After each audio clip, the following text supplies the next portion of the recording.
FSN Radio. It's all about what's next. Go to financialsurvivalnetwork.com and sign up for your free weekly newsletter. You'll also get 3 free reports. The Financial Survival Network. It's all about what's next.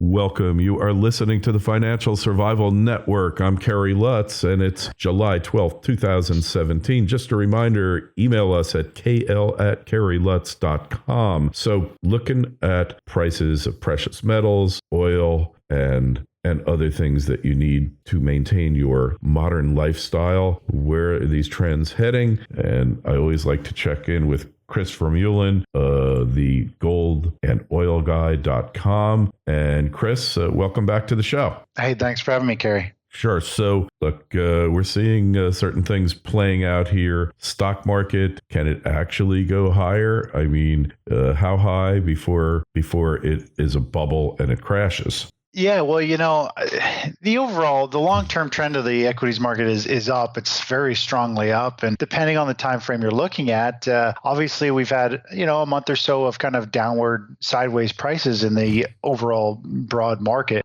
But there's a lot of accumulation going on, a lot of buying going on in some kind of somewhat areas that a lot of people don't pay attention to. And, we had the recent big crash, the big sell-off in the NASDAQ, which is more or less a big wave of tech stocks being sold. If you looked at the XLK, which is the technology sector ETF, that in the NASDAQ are pretty much mirror image of each other. There's been some huge rotation out of the big large cap tech stocks, and that has scared a lot of people out of the overall large caps in general. And of course, the SP 500 has been trading kind of sideways to lower. But what a lot of people don't pay attention to are the small cap stocks and the transportation index. Those two groups of stocks typically lead the market, and they have actually been moving to new highs and holding up near the highs. And that's a sign that there's smart money, there's big money moving into this highly speculative area of stocks and out of the large caps. And the fact that they're holding up points to much higher prices in equities going forward. And if you look at cycle analysis, which I follow fairly closely, the markets they've had a nice impulse wave to the upside as of today. They show upward momentum. It looks as though we're about to start another leg higher in the overall broad market, in the SP 500, to hit new all-time highs. And I think that's where money is going to start to flow again. It's going to move into equities. And of course, if it's moving into equities and they expect stocks to go higher, typically money has to come from somewhere else. And we're probably going to see money flow, in my opinion, out of the safe haven plays going forward. And, we've seen bonds sell off. We've seen utilities sell off. Precious metals really just had a technical bounce the last 3 days. That's all it really was. A critical level was touched and tagged, and we just got some buyers stepping in. But I think overall, metals and miners are going to roll over and continue to go lower, and that money is going to pile into the overall equities market. So that's what I see going forward for those. Let me ask you a question with the cryptocurrencies. Do you think that the money flow into them is substantial enough to affect any other markets? Probably in some way. I'm really starting to get into the cryptocurrencies. I talked about it about 6 or 8 months ago, and how Bitcoin was poised to have a massive run, and how digital currencies, I think, are going to be one of the next biggest changes in the financial market, because it seems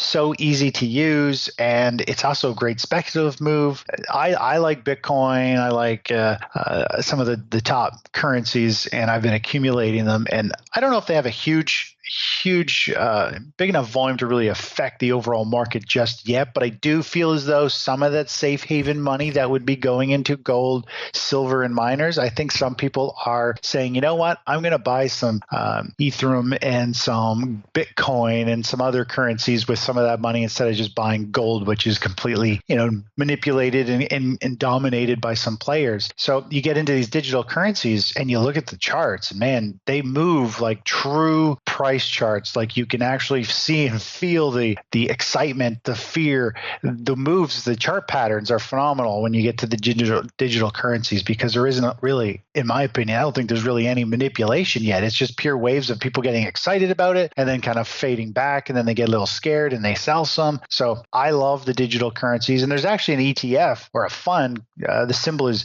GBP BTC, and they more or less are like some random fund that kind of slipped through the radar. They said they're going to invest in a whole bunch of different things. Instead, they just put all their money into Bitcoin. So the fund moves almost identical to Bitcoin. It's just not the same dollar value, but you can play Bitcoin through this fund. And it's a great opportunity for people to get involved and to be able to get access to Bitcoin just through their normal brokerage account. So I think a lot of money is I think more and more money each month is picking up speed and moving into these digital currencies versus all always just going into, say, precious metals. So it's growing, but I don't think it has a huge effect just yet on the actual on gold, taking money from gold, not at this point. Right. So, it's still a kind of niche, if you will. There's so few people. Very much so, percentage, right? So you think the ETF is the best way to play it here? Well, I don't think it's the best way. It's the easiest way. You don't need to open a digital wallet, and you don't need to figure out the learning curve of how you open a wallet and buy it. And, this way, you just go to your brokerage account, you type in the symbol, and you say, I want to buy 5 shares or 6 shares. It's expensive. It's $380 a share, and it just moves like Bitcoin, but it makes no difference. Share value, the one thing that drives me nuts is people say, well, I don't want to buy it. It's too high of a stock price. I can't buy very many, very many shares. Anything. But it doesn't make a difference. $10,000 going up 10% is $1,000. It doesn't matter if you have 10,000 shares or if you have one share worth $10,000, it's still the same return. But people think for some reason they have to have a high number of shares. So share value doesn't bother me. I could care less what the share value is. I just look at how much I'm putting in and how much I expect it to return. I don't care if I make $1,000 with 10,000 shares or one share. It makes no difference. It's irrelevant. It's just a bookkeeping entry. And yet psychologically, investors look at that type of thing, which really you should ignore. One share of Berkshire Hathaway at $10,000, 30 years ago. Look where it's at now. Right? Yeah, exactly. Yeah. Share price means absolutely nothing. It just means you buy less, but it's the same amount of capital invested with the same potential. So totally. Yeah. Totally. Hey, so oil's been a bit of a roller coaster ride recently, but definitely headed lower. We hitting a low on that yet, or is it going to keep going?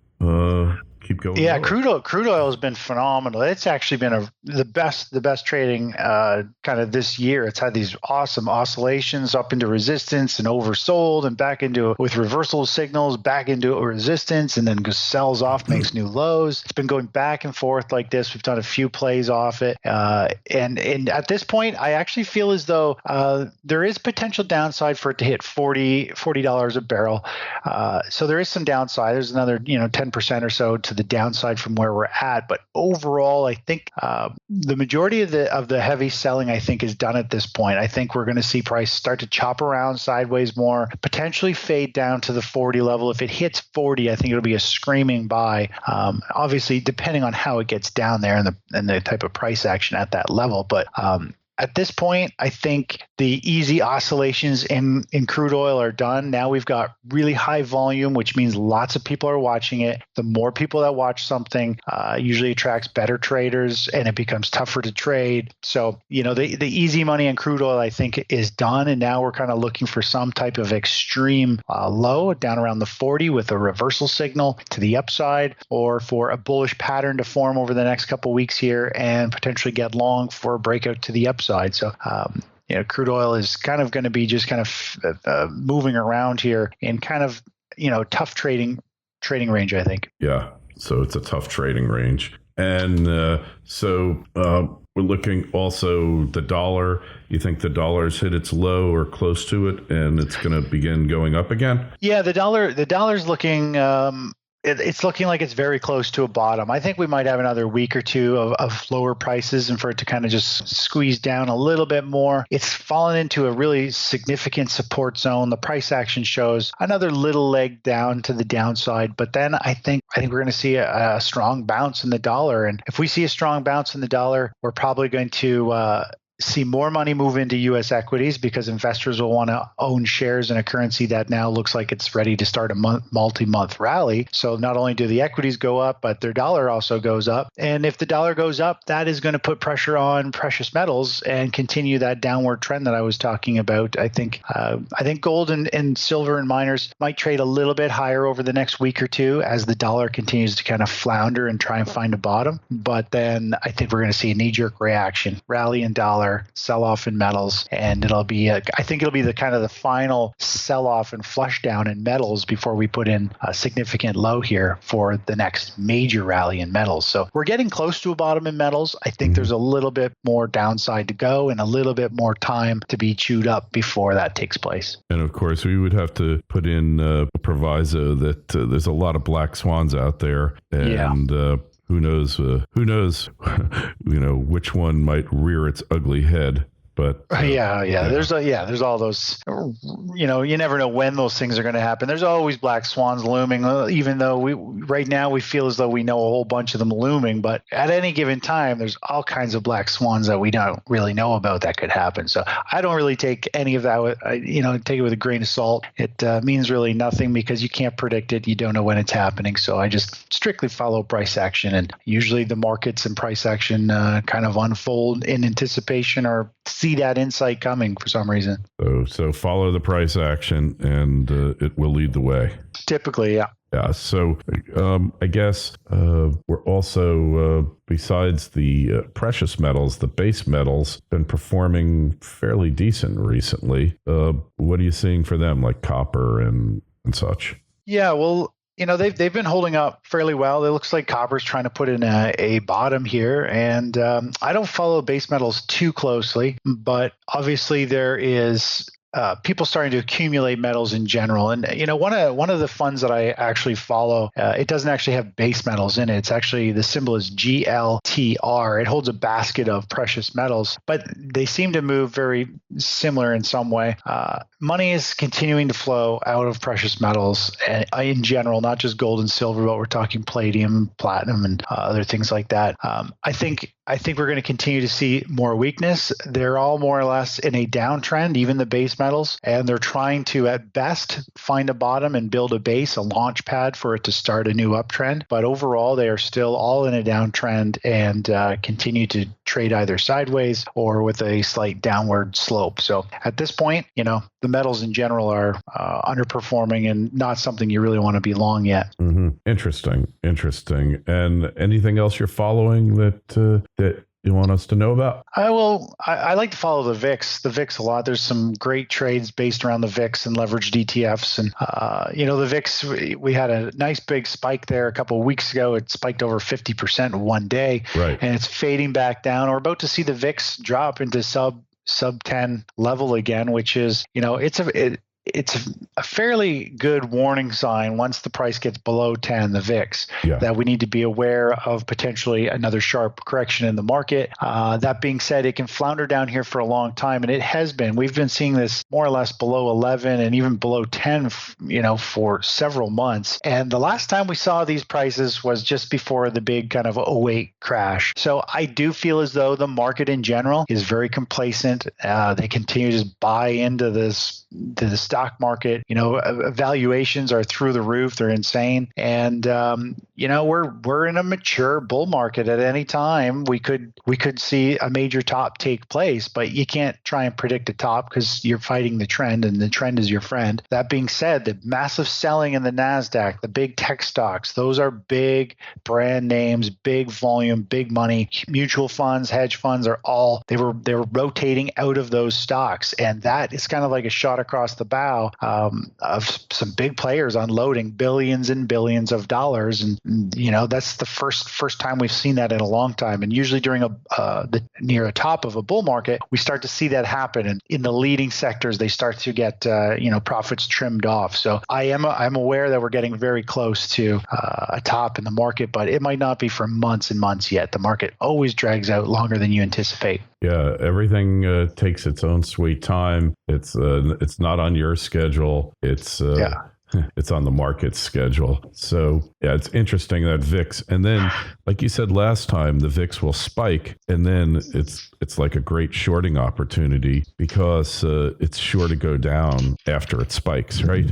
Right. And you can do inverse ETF plays, which are amazing because not only do they fall as well, but they lose value over time. Even if the VIX doesn't go anywhere or actually goes higher, shorting these inverse ETFs actually go up in value. It's amazing. It's like doing an options trade without having to do the options. And I trade that quite a bit. So some great opportunities based around the VIX. Yeah. And we specifically discussed this last time, right before that VIX spiked. And you said, when it spikes, I short. And sure enough, I think what did it hit? 15 something, was it? It spiked up a couple times. Right after that, it did spike. And you know what? If you short the specific ETF, it's almost like clockwork. You can almost pull out 15 to 20% every month with these inverse plays. There's obviously a ton of risk if the market actually crashed and the VIX shot through the roof. But on average, as long as you're trying to short near a significant high in the VIX,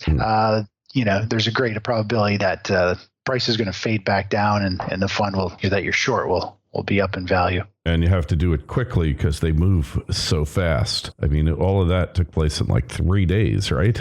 Yeah, exactly. Yeah, which is more than enough time. Yeah. But, the recent one we had a couple of weeks ago, that was just an intraday. It was up 50%. By the end of the day, it was only up like 15%. So the VIX moves fast. Fear is fast, definitely. Yeah. So, you have to be poised for the trade. You have to be prepared for it. You can't just come in one day and say, oh, the VIX is up, time to short. This one really requires an ongoing strategy to take advantage of it. Right. And, it's really simple to actually do. All you have to do is any charting software, you can put a horizontal alert line saying, okay, well, if the price of VIX jumps above 14 or 15, send me an email, send me a text message, and alert a pop-up on my chart, my software. So anytime there's a big VIX in the spike, I get alerted to it, and boom, I can go and I can sit there. I'll be like, okay, I can cherry pick this. I'll watch it today, potentially leg in with a little position. If it has a follow-through spike the next day, you can add some more. So there are easy ways to be alerted to a VIX spike without having to follow it, and you can be right on cue real time with it. Yeah, hey, great point. Well, Chris, best place, tell us about your site and best place to find you. Sure. Yeah. Well, I run the goldenoilguy.com where I do a daily pre-market video and I recap kind of what happened yesterday, what happened in overnight and pre-market today, and what to expect today and tomorrow in price. So I kind of do short-term forecasting and provide it for gold, silver, miners, the indexes, the VIX, whatever seems to be moving, oil, and you can kind of follow that analysis, use it to manage your own positions. And I also share some of the ETF trades that I do with subscribers there as well. And you're basically agnostic. You don't really have any sacred cows. You'll just play whatever shows the most opportunity for profit. Right. Correct.